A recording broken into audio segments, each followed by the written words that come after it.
Well, good morning, folks. I wanted to start off with these short Zooms just to kind of get us refreshed on what all we've covered this whole semester. I know we've been in and out and out and in and out and out and in. And I know with each of my middle school classes, you guys have been, some of you I have all year long, and some of you only have for 9 weeks. And I know this second 9 weeks, there's some of you, I looked back over my absentees, and due to quarantines or us being out of school, I've only seen you 2 weeks, 2 weeks out of 9 weeks. So I want to go and let's just do some review stuff. Let's just think about things that we have gone over, things that we see every day in the music that we study. And no matter what style of music it is, we're going to see these things in our study of the music to make us better musicians in everything that we do. So let's start off right off the bat. Our 5 lines and 4 spaces is known as what? The music staff. Exactly. So when we have a staff, when we refer to the staff, we're talking about the 5 lines and the 4 spaces. That's all it is. We're not dealing with clef signs. We're not dealing with measures. We're not dealing with time signs. We're not dealing with key signs. All we're dealing with is the 5 lines and 4 spaces that music is written on. So that is what your staff is. Don't forget that. Simple, simple. 5 lines and 4 spaces, okay? All right. So we know what our staff is. Now let's take that staff and make it into a grand staff. A grand staff. So here we have what sign? The treble clef. Excellent. Treble clef. T-R-E-B-L-E. Clef. Our treble clef sign. Then we have down here our bass clef. Now we know that these guys help us figure out the highs and lows of music. In the treble clef, we're dealing with the upper register, or from middle C up normally. And from middle C down is our bass clef. When we join those 2 clefs together with a bar line is simply what? Exactly. A vertical line. It's going all the way down. If we join it with that bar line, and then we add a brace or a bracket. Either one you want to call it, a brace or a bracket. Now we have connected the treble clef and the bass clef, and we have made them into the grand staff. All right? So our staff is simply 5 lines and 4 spaces. But when we add the treble clef and bass clef, the bar line and the bracket, then we have changed just a regular staff into a grand staff. All right? Good deal. Now then, amongst our staff, we also find this sign that's given to us, which is an important sign. What's so important about that sign? Looks like a fraction to me. Oh, Miss B, we're not in math, we're in music. Well, you know, and I know that we have math and music, don't we? All right, that's our time sign. Remember, our time sign has 2 numbers, a top number and a bottom number. It looks like a fraction. So our top number tells us how many counts or how many beats are in a measure. Now remember, when we did counts and beats, sometimes we would get confused and we'd go, but I thought it was counts, but you're saying beats. Why it was beats, but you're saying counts. Remember what I said also. Beats and counts are the same thing. The same thing.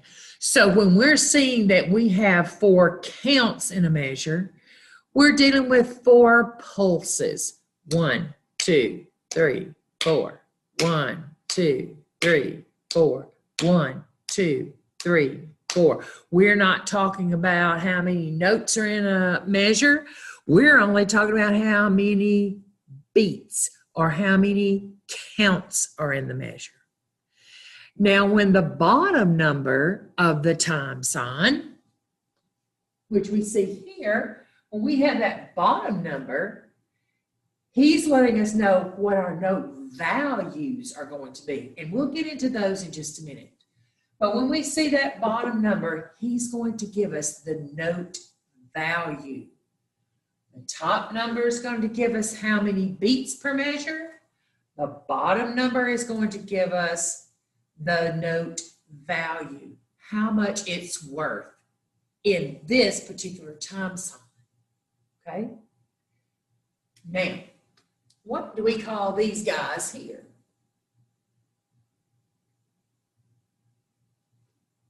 Yes, bar lines, vertical lines. These vertical lines do what in music? Good job. They divide the music evenly into measures. So we have a measure being the distance between 2 bar lines. A measure being the distance between 2 bar lines. So if I look at the board now, and I determine how many measures do I see written up here. I have from this bar line to this bar line, 1. From this bar line to this bar line, 2. From this bar line to this bar line, 3. From this bar line to this bar line, 4. So there's 4 measures that I've written on the board.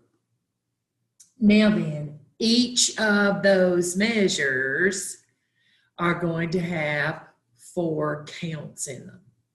Not necessarily 4 notes, but 4 counts in them. All right. What happens at the end over here if I put 2 bar lines? What is a double bar line?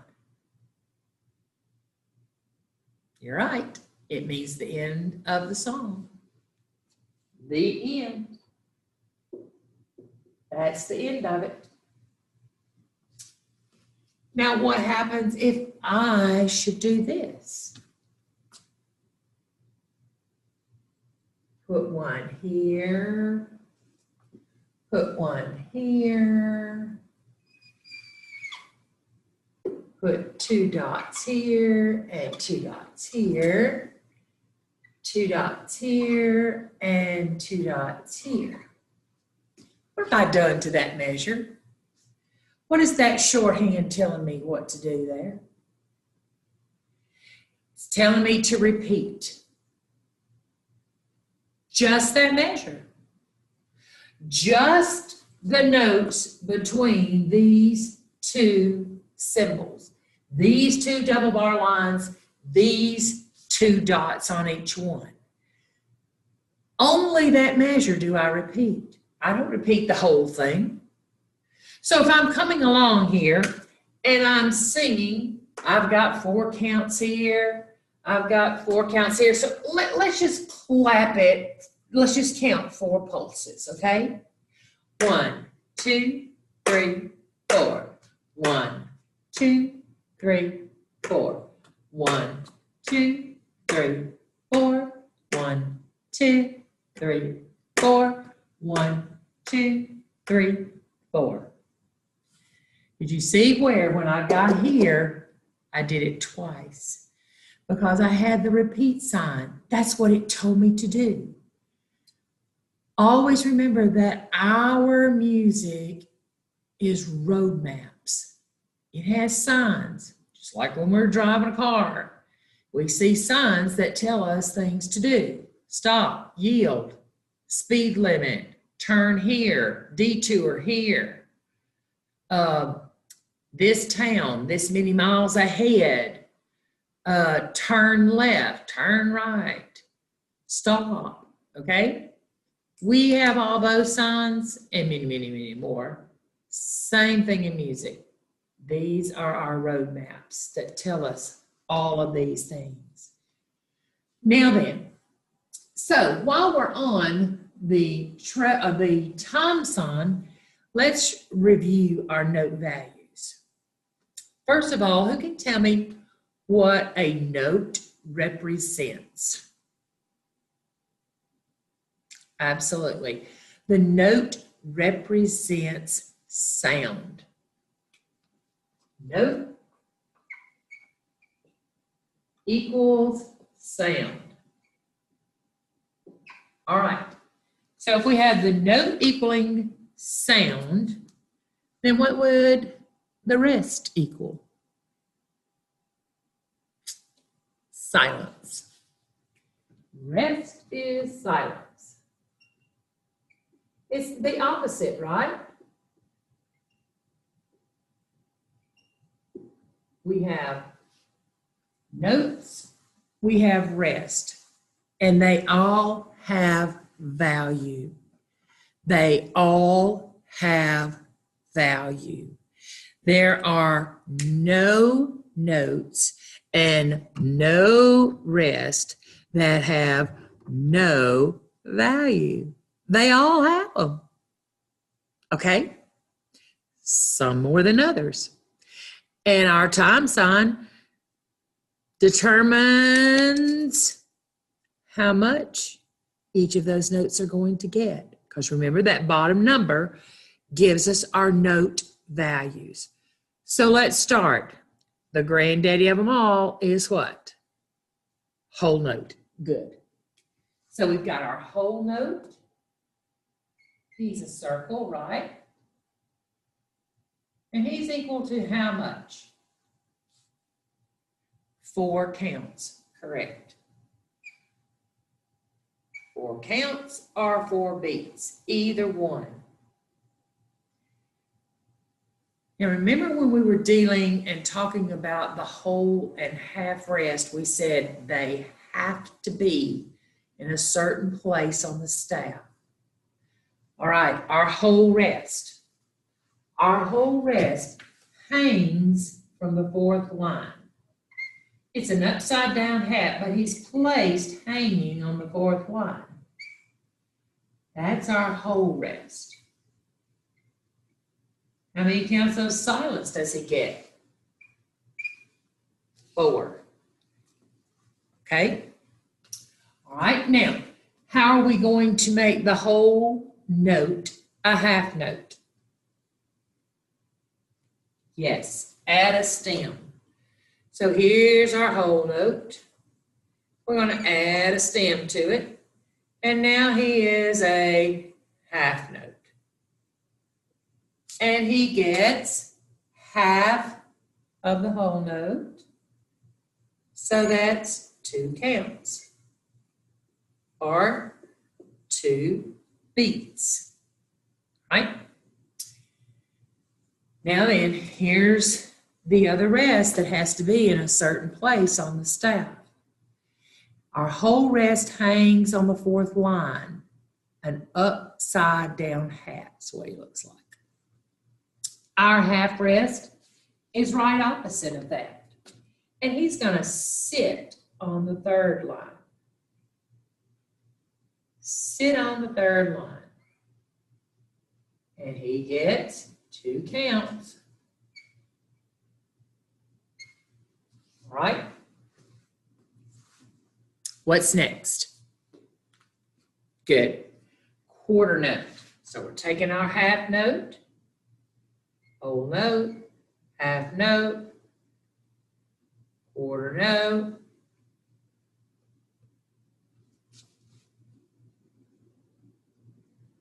Who can tell me what that gets? Yes, one count. It's half of a half note. Here's where your math comes in, knowing your fractions there. All right, now here's our precious quarter rest that I kind of draw it like a Z. He gets one count.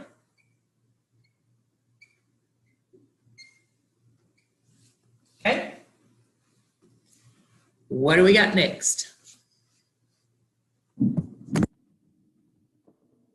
Eighth, good. So we take our whole note, make him a half note, make him a quarter note, add a stem, add a flag, and he becomes the eighth note. And how much does he get? Only a half a count. Only a half, because half of one is a half. Then we have our eighth rest that kind of looks like the eighth note because he only has one flag.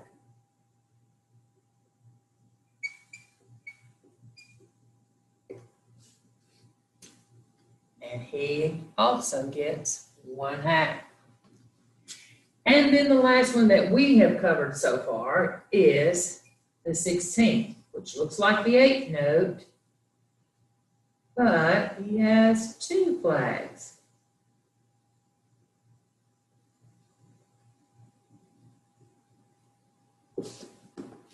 And he only gets 1/4 of a count,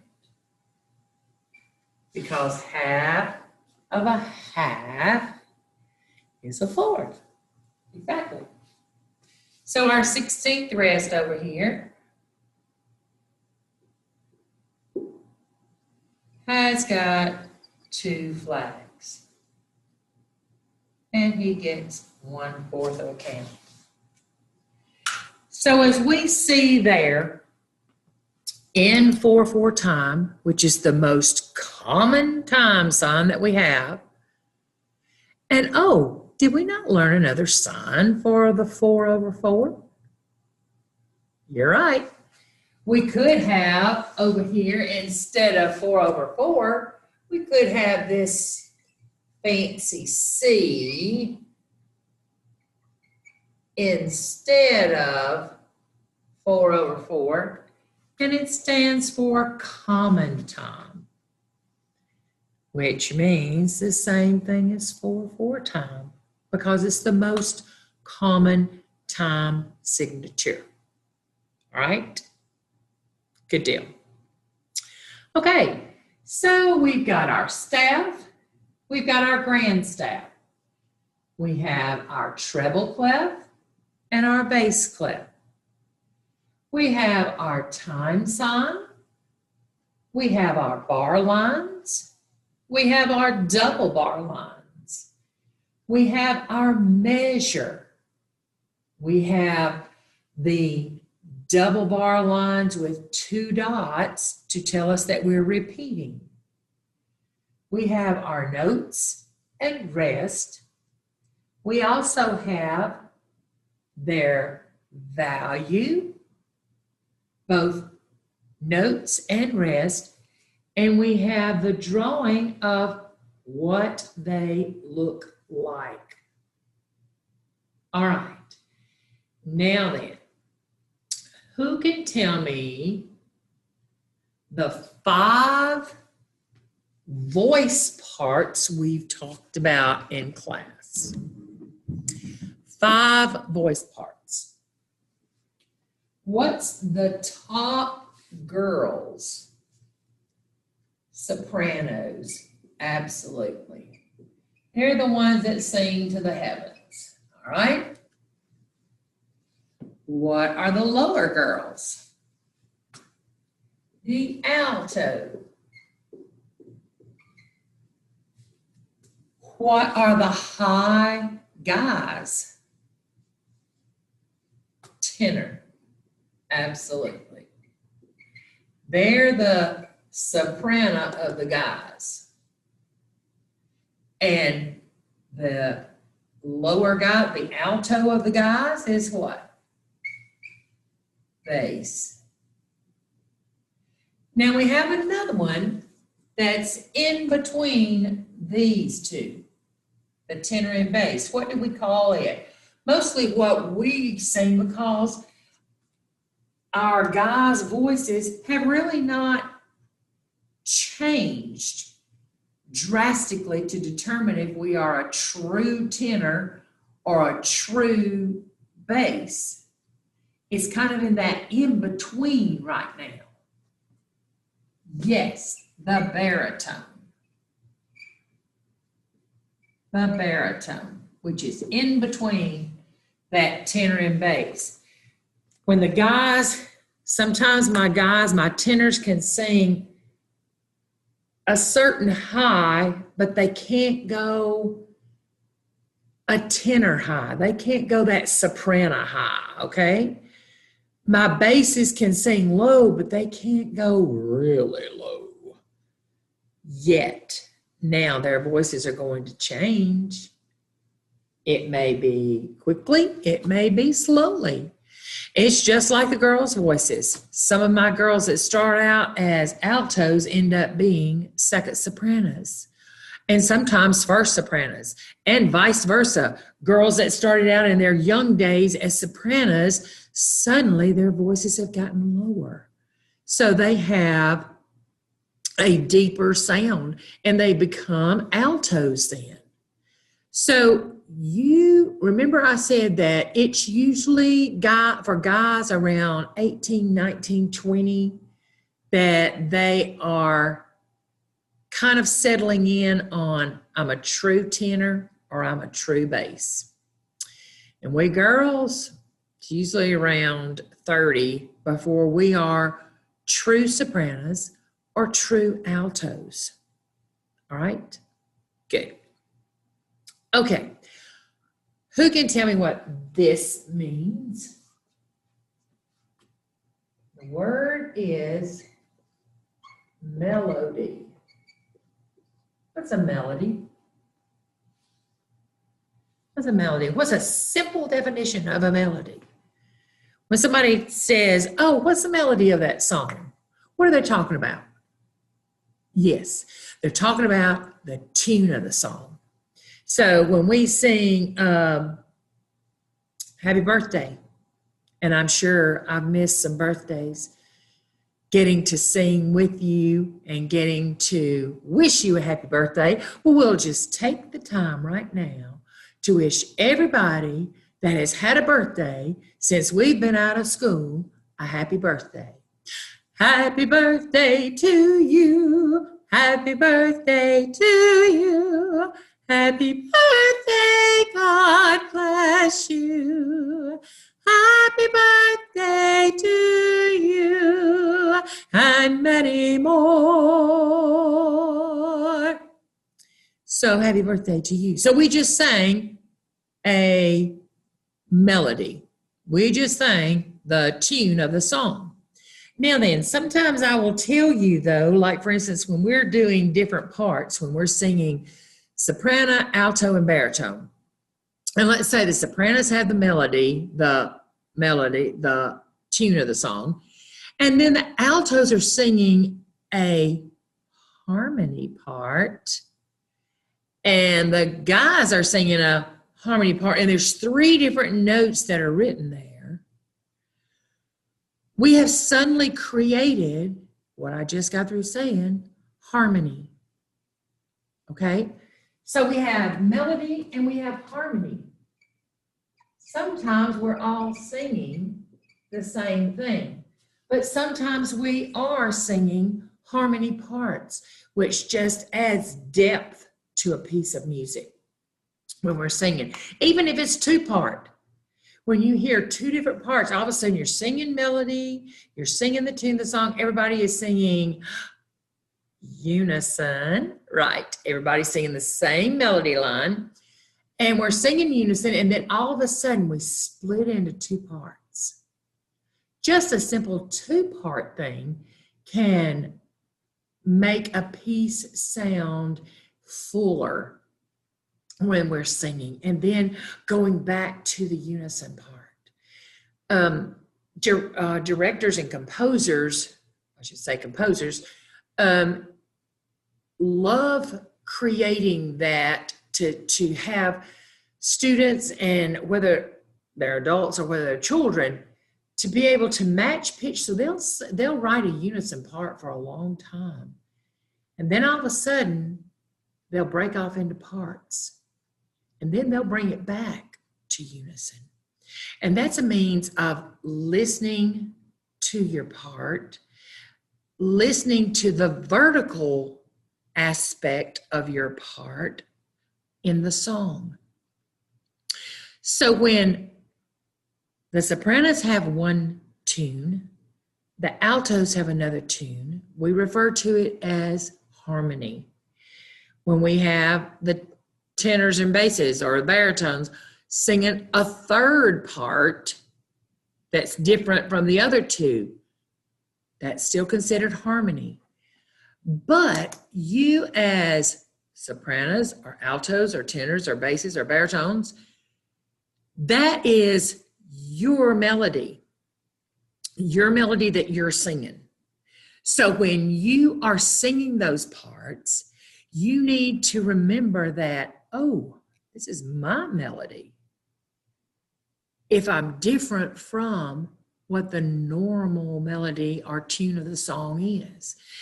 Because I'm singing a harmony part doesn't mean it's not my melody or that it's not a melody, because it is a melody. It's your melody when you're singing all these different kinds of parts going on, okay? So we have the melody and we have the harmony.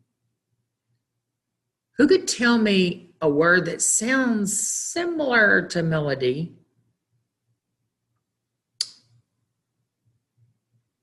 but it is a different word? It's almost spelled close to melody. Yeah, medley, medley, a medley. Now, what is the difference between a melody and a medley? Okay, a melody, we said, was the tune of a song.